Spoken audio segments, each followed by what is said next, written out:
नमस्कार. श्री स्वामी समर्थ. जय जय स्वामी समर्थ. स्वामींच्या प्रिय भक्तांनो, जो कोणी व्यक्ती हा संदेश ऐकत आहे, स्वामी त्यांच्या सर्वांच्या चांगल्या इच्छा मनोकामना पूर्ण करतील आणि त्यांचे सदैव रक्षण करतील. स्वामी म्हणत आहेत, तुमच्या पूर्ण आणि पूर्व पुण्याच्या कर्मामुळे आज तुमच्या समोर स्वामींचा हा महत्त्वपूर्ण संदेश आला आहे. तो तुम्ही शेवटपर्यंत शांतपणे ऐकावा. आजचा स्वामी संदेश खास तुमच्यासाठी आहे. स्वामींनी त्यासाठी तुमची निवड केली आहे.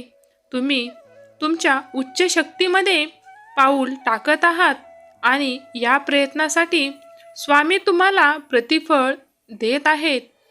फक्त 8 शब्द तुमचे नशीब आज उघडवू शकतात. ते तुम्ही ऐकावेत.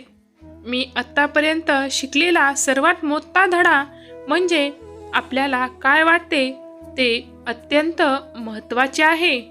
कारण आपले मन आपण स्वतःच ओळखायला हवे. तुम्हाला काय वाटते हे जर मला कळले तर तुम्ही काय आहात हे देखील मला कळेल. आपण जे आहोत ते आपले विचार आपल्याला बनवत असतात.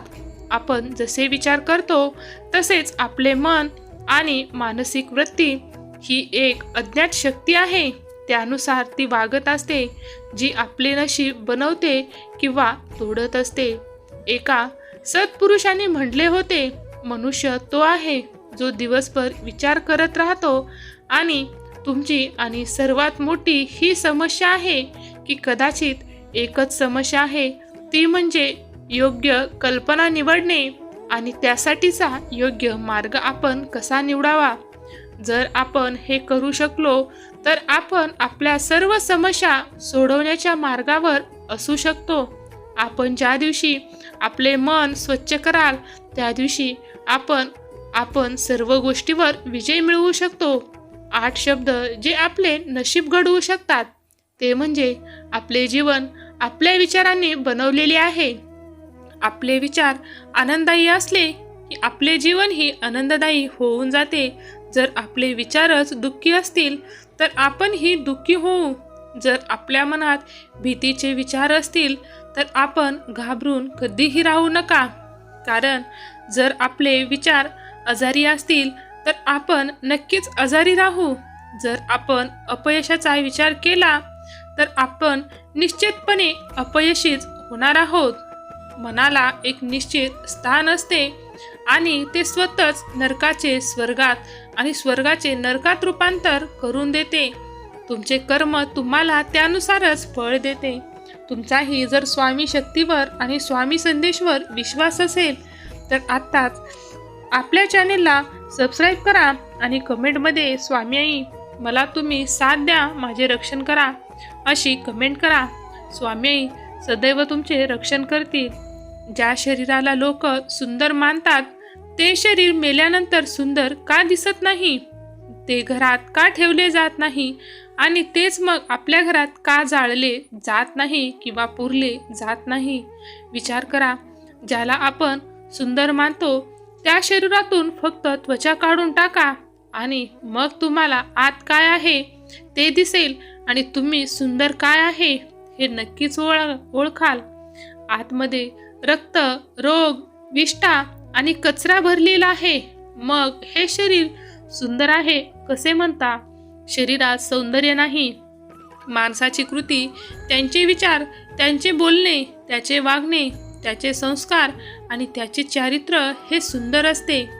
ज्या व्यक्तीच्या आयुष्यात हे सर्व आहे ती या जगातील सर्वात सुंदर व्यक्ती आहे आणि प्रत्येकजण त्याच्यासाठी वेडा झालेला आहे. कारण प्रत्येकाला सुंदर हवे आहे. तुम्हीही सहमत असाल तर होय, बरोबर आहे असे टाईप करून तुमची सहमती दर्शवा. ज्या शरीराला लोक सुंदर मानतात ते शरीर मेल्यानंतर सुंदर का दिसत नाही? ते लोक मेल्यानंतर आपल्याला घरात का जाळत नाहीत किंवा घरामध्ये का ठेवत नाहीत?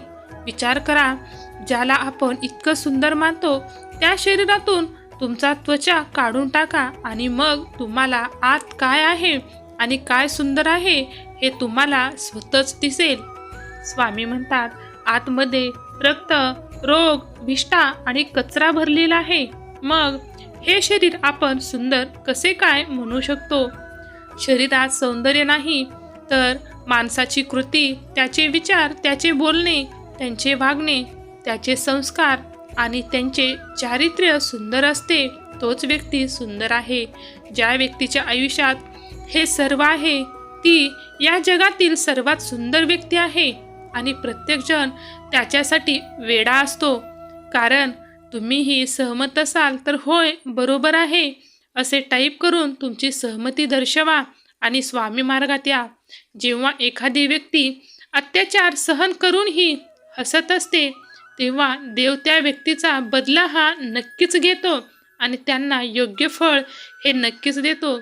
जसे पृथ्वीवरील सर्व काही मिश्र स्वरूपाचे आहे, जसे वाळू आणि साखर याच्या मिश्रणासारखे होण्यापेक्षा शहाण्या मुंगीसारखे व्हा, जी फक्त साखर पकडते आणि वाळू अस्पर्श ठेवते. स्वामी म्हणत आहेत, जागे व्हा, तुमची सर्व पृथ्वीवरील तहान कायमची शमणार आहे. माझ्या मुला, उठ, क्रियायोगाद्वारे देवाच्या राज्यात तुझी दीक्षा घे. देवाच्या मार्गात तूही तुझा पाऊल ठेव. असे म्हणू नका, उद्या मी जास्त काळ ध्यान करीन. तुमच्या चांगल्या हेतूच्या पूर्ततेशिवाय 1 वर्ष निघून गेल्याचे तुम्हाला अचानक दिसून येईल.